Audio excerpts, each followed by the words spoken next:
So hello, hi, Mark. It's really great to be doing this interview with you today and kind of finding out about equality, diversity, and inclusion at Together Trust. So I'm just going to introduce myself for people that don't know me. My name is Safina Nadeem. I'm a diversity and inclusion consultant working with an organisation called Purple Infusion, and we've been working with the Together Trust over the last few months to look at EDI and what that means to equality, diversity, and inclusion, and what that means to the Together Trust. So I'm really pleased to be joined by Mark today to kind of talk about inclusion and what that means for Together Trust. So Mark, do you want to kind of introduce yourself to people? Yes, hi Safina, it's lovely to be with you again on this somewhat damp and misty January afternoon. For those that don't know me, I'm Mark Lee, and it's my pleasure and privilege to be the Chief Executive of the Together Trust, and being actively engaged with yourself and Tara, who's also your partner in Purple Infusion, about our EDI journey. So I'm looking forward to the conversation. Brilliant, thank you, Mark. So I think firstly, I just wanted to kind of talk about your kind of personal view around equality and diversity and inclusion. What does that mean to you personally when we talk about equality and inclusion? What does that mean to you, particularly to you personally?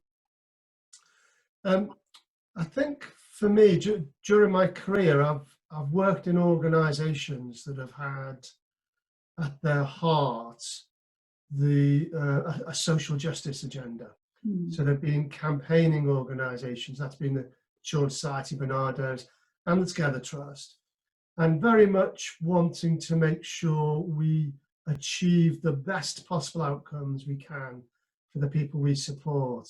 And that for us in the Trust, that means very much being a person-centred organisation. So seeing somebody as an individual with all sorts of strengths and challenges and history and background experiences, and wanting to enable them to achieve their visions, their goals, their dreams.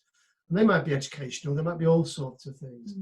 And I think organisationally we do that pretty well for the people we support. We do bespoke individual packages, and we make sure they're crafted around their individual needs and aspirations.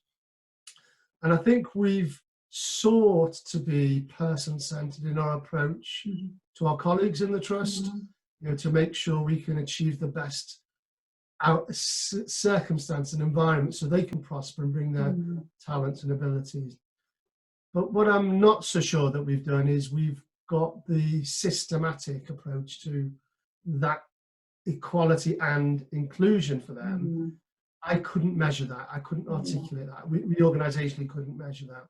And I think that's where we want to make our sustained progress, really, is really just think, if we're true to our beliefs of being person-centred for the people we support, we should be equally true to our beliefs of being person-centred for our workforce, in order they can come to work and give their best. And if we get that right, I think we'll achieve great things on the equality, diversity, and inclusion side of things.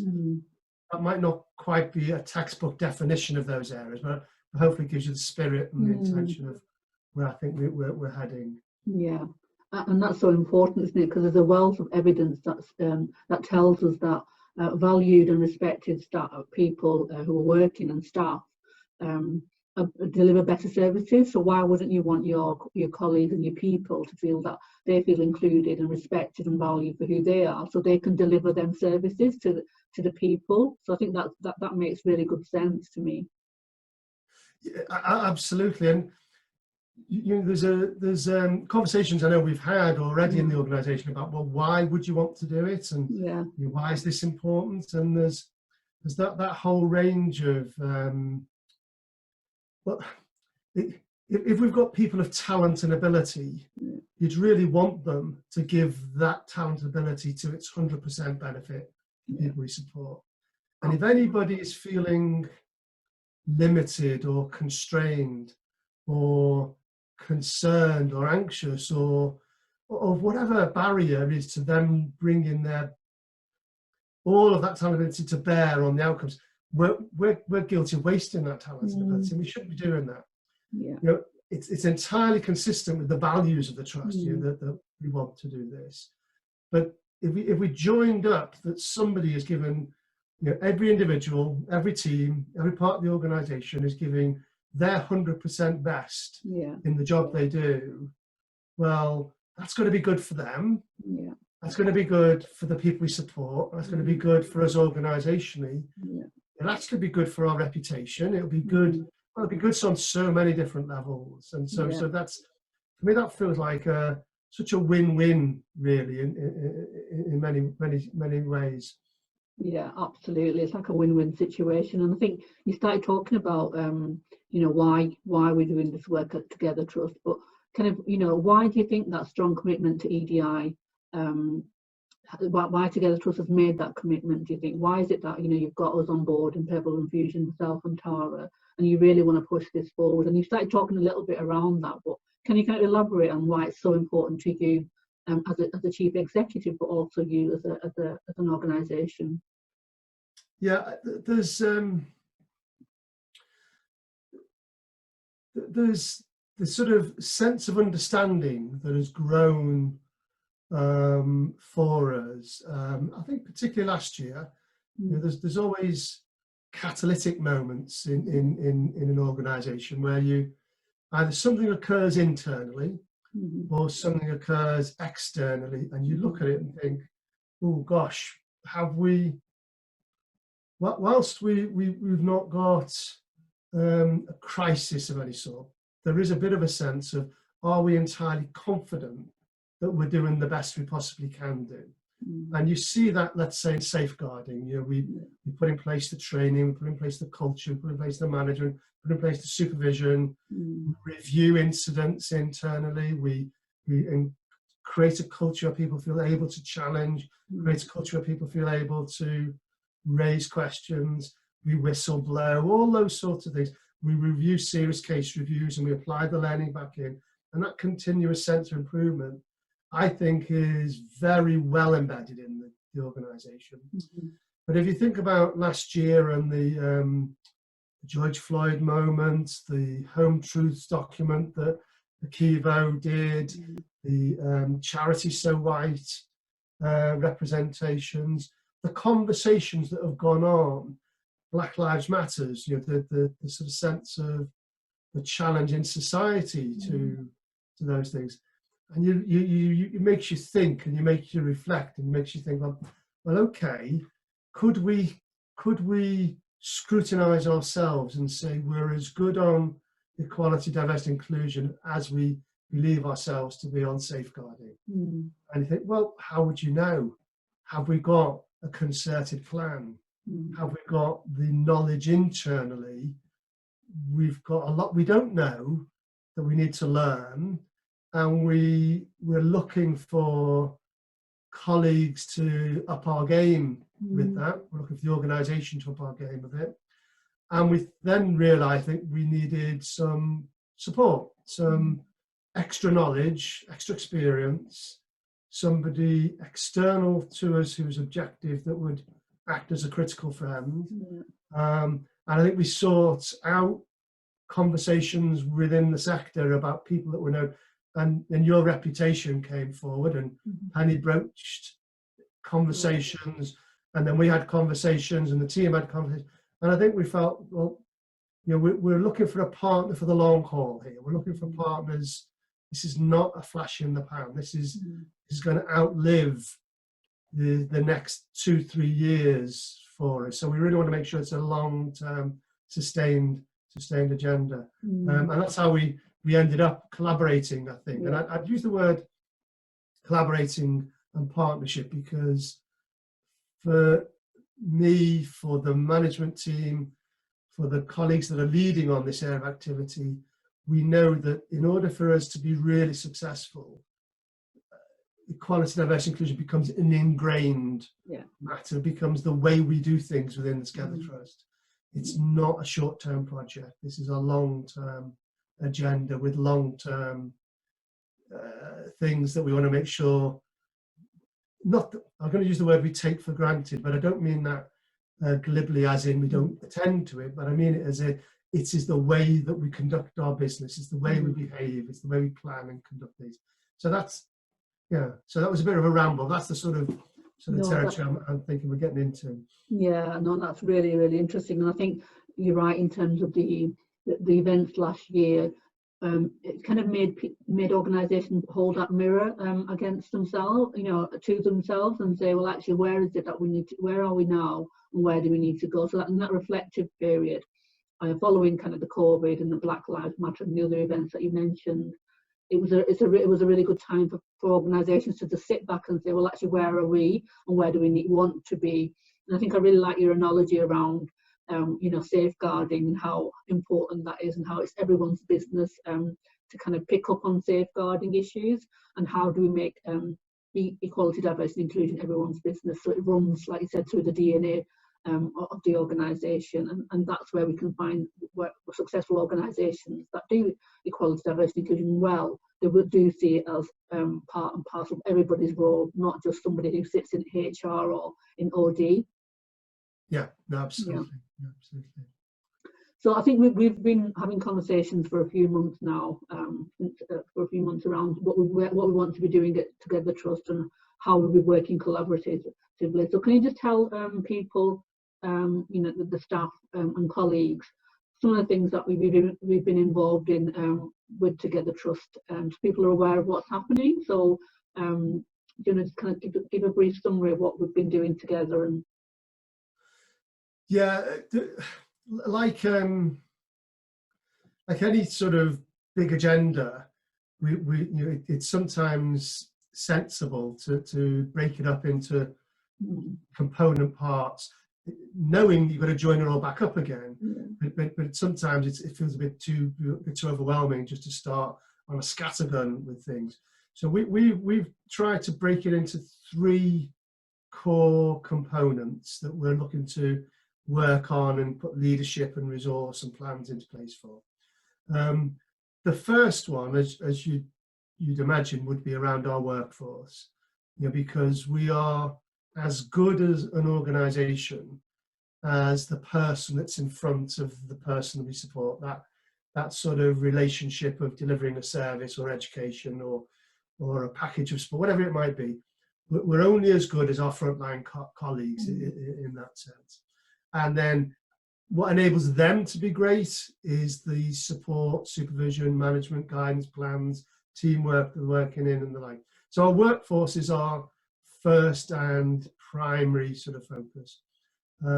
And there we're trying to, I think we started off with conversations. We've been careful to recognise there's a lot we don't yet know.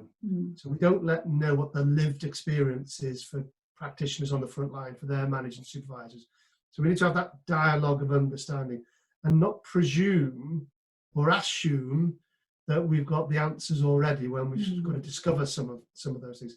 And that includes the profile of our workforce, the lived experience, the feedback they have, how people arrived in the organisation, how they've been inducted in the organisation, and then how their career in the organisation has evolved over time. So that's our current, future and existing workforce. And are we giving them the opportunities to develop and enhance their skills and abilities? Do they feel recognised, celebrated and acknowledged for their diversity? And have we got that? So that workforce piece is quite a big chunky piece. The second area is the way we, this is a bit jargonistic, but the governance bit, the bit about how is our organisation led by our governing bodies, by our board of trustees, and are they diverse? Are they inclusive? Do they listen to the voice of the people we support? Do they listen to the voices of our workforce? And if we get that governance bit right, they'll hold the management team to account, they'll hold themselves to account, they'll make sure that the resources in the organisation are put in the right places, they'll make sure that our plans and strategies and approaches our values and behaviours, all the bits that you join up to make an organisation work well and effectively. And that conversation is probably a little behind where the workforce conversation is, but that's okay. We've got to start where we're starting from. The third area of activity, I think, is the service delivery side of things. And that's where we've got some very interesting areas to explore, I think, in terms of we do things very well and effectively for people with complex needs. But do we take into account all of their cultural needs in that service delivery, whether it's language, whether it's an absence of language, whether it's people with multiple language, whether it's faith, religion, the area they live in, whatever it might be, all of those complex identities that make up a person. Are we delivering our services in the most culturally sensitive way we possibly can? And if we're confident we're doing that, are we making our services accessible to everybody in a way? And that's a really interesting place to get into, because often we have the majority of our services, people are referred to us and then are assessed by other people outside the trust as to their eligibility for those services. So there might be influence as we go into that territory, but at the very least we need to be confident that when we've received a referral at that assessment stage and then that matching stage and then that design stage, are all those component facets of a person being attended to. And of course, that's easier done when you've got people who are culturally aware themselves in our workforce that can do that. So I think it's right that the service delivery bit flows after the work, well, flows after in its starting, but in parallel to the workforce piece. So those are the three: the workforce, the governance, and the service delivery. I think will be the three big pieces. Yeah. And actually that makes sense, doesn't it? So you're talking about your people internally, how you govern, and accountability. So we know accountability is a big part of the equality, diversity, inclusion agenda, and how that we need to have that oversight and that assurance as well that things are happening right. And actually the ultimate is, how do we provide services to communities that we're serving, and are we doing our best? Are we taking into consideration all the equality and inclusion, principles in that? When we're carrying out assessments or when we're offering services, it's really, really important. So it feels like you've got a really good kind of plan around all the different aspects of what we need to be considering, but understand there's overlap and things need to be running in parallel. Yeah, I think so. And some of the plans are yet to be populated, because there's, going back to that bit about some things we might not yet know, and that's part of the conversation with people. That staff may yet raise issues that we've not been aware of, or perhaps have been raised that we've not attended to. That we now need to revisit and come back to, and have those conversations with people and say, whatever plan we've got today has got to adapt and evolve and emerge and continue to develop for next week, next year, and continue to be progressive. Yeah, definitely. I think following on from your comment around your people and not always hearing lived experiences, or people not having the opportunity to come forward, or how do we listen to the people that we kind of in our workforce? And often there's a disconnect between what people are saying and what perhaps leaders are saying, and how do we kind of make sure that we're hearing all the different voices? So how important do you think it is that Together Trust creates them safe spaces for people to talk about EDI, to talk about the lived experiences, but really to talk about what is it like as a Black woman working for Together Trust, or a gay man working for Together Trust, or somebody who's got a visual impairment or a disability. How important is that for you to create them safe spaces? I think it's pretty critical, and it's critical on a number of levels, really. It's the if there's a perception of unsafeness or lack of safety, that people are cautious, and they won't reveal or disclose or engage in a dialogue that they may feel is exposing them to risk of any sort.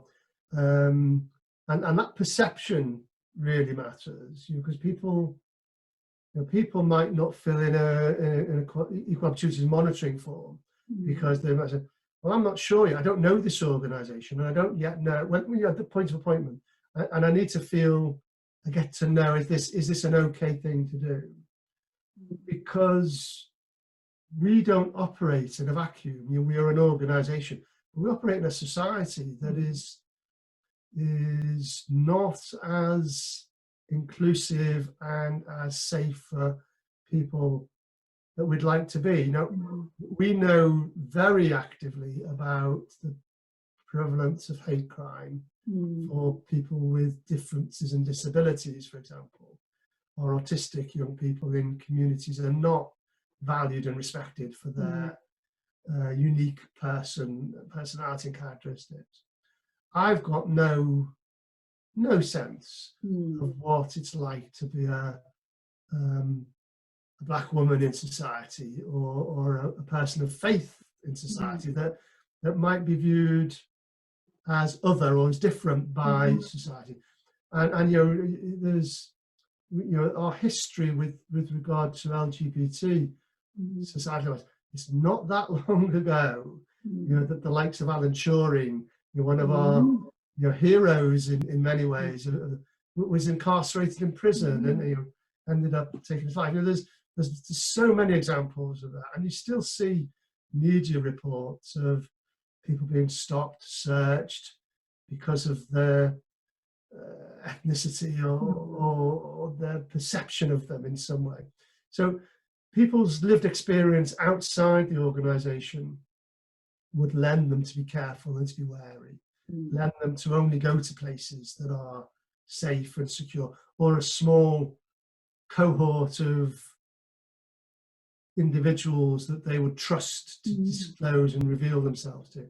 Now that's very tiring. I can imagine that would be very tiring, is that you're holding back and you're always monitoring and careful. So if we can create a safe space where people feel relaxed and comfortable and at home and at ease, that's of itself psychologically and environmentally a good working environment to operate in.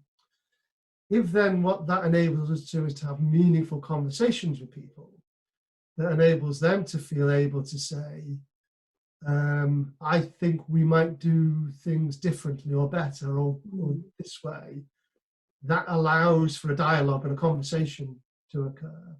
And it allows it to come through both at a team level, a supervisory level, management to supervisory level, through the staff council, through other channels of engagement. That means you've got a rich diversity of conversations going on. You have to then make sense of all of that. You've got to make, prioritize some things and turn those into actions, because if you don't follow through, there is a bit of a sense of, well, people will think, well, why bother? Why have I put myself out there?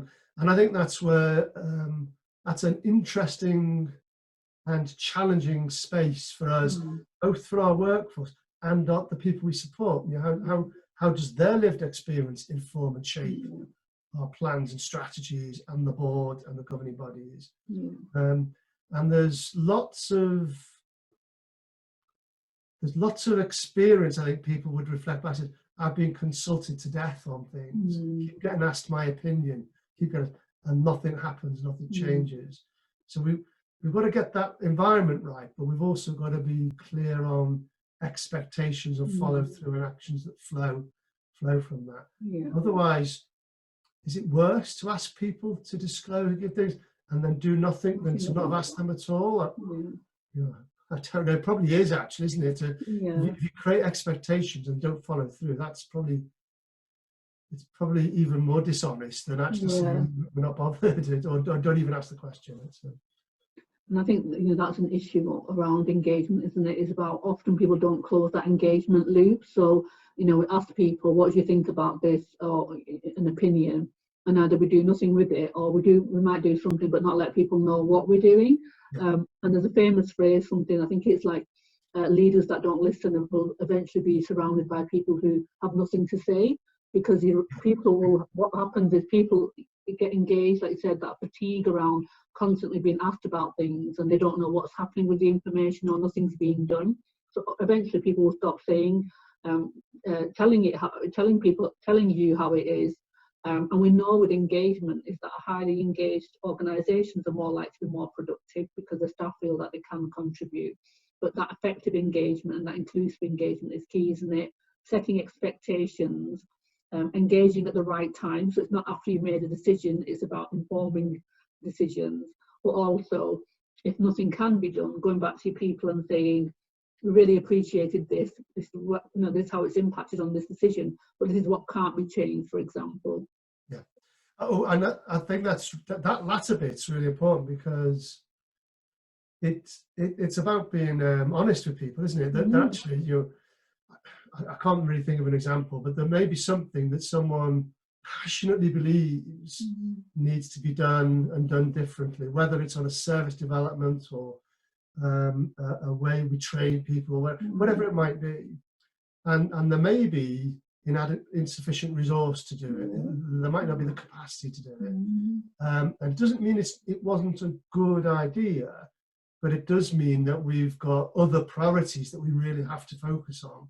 And you can't do everything at once in an organisation. You do have to try and, because actually one of the other lessons we've learned over the years of organisation is, you do too many initiatives at the same time, you don't follow through and embed them all. People get really tired then, or they can't make sense of them all, because that scattergun is, goodness gracious, what's going on here? So it's sometimes better to do a few things well than to do a lot of things poorly. Not really so well. Yeah, absolutely. So kind of following on from that, then, in terms of the next 12 to 18 months, what would you like the organisation Together Trust to be looking at, and where would you like to be in say, if we have this conversation in another 12 to 18 months, what would you like to have seen happen in Together Trust in that time, and where would you like to be as an organisation, do you think? There'd probably be, well, one of the things that we are aiming to do in the next 6 to 9 months is to refresh and update our Stronger Together plan. So I would expect in the next 12 to 18 months, we'd see a new plan with EDI built into that plan in the way that it's not currently. And that would mean there'd be objectives, there'd be destination statements, there'd be targets, and there'd be plans of activity. So that would be one manifestation of visible impact of this period of time feeding into that plan. That really, and that plan will cover the period from next year for the next 4 or 5 years. So you'd see both something that's immediate and in a medium to long term in that. So that'd be one thing. I'd hope to see more accurate information and data on the profile of our workforce, the profile of the people we support, the profile of the governors and trustees in the organisation, and some sense of the journey towards diversity within that data. Not an end game, not in 12 to 18 months' time. We wouldn't be at the end of the journey by any means, but we would be along the way. We do engage with the Staff Council, and I'd hope to be hearing from the Staff Council feedback and conversations about how they feel they've shaped and developed as the key representative body of our organisation, so they are representing in the formal consultation structures that that we are tasked to do. So whether it's health and safety, whether it's changes and things, whether it's pay and reward, whatever it might be, they're saying, well, our colleagues within the trust who come from this background, and these characters are telling us this. Yeah. And we are a confident voice of them. I'd probably anticipate that we might well have various listening bodies that are out with the formal consultation bit, but are the voice of colleagues in differing perspectives under an EDI umbrella. And we've got pulse surveys, and we've got engagement surveys, we've got lots of other means of things that I'd probably think, yeah, we're hearing more, they're more actively completed because people are feeling they're a good channel of engagement, their voices feeding through and we're feeding back. And there's more conversations, there's more confidence in the trust, there's more activity. We're probably keeping you fairly busy, I can imagine. And that would be true on the service delivery side of things, that the voice and lived experience of the people we support is coming through the organisation in a systematic and coherent way.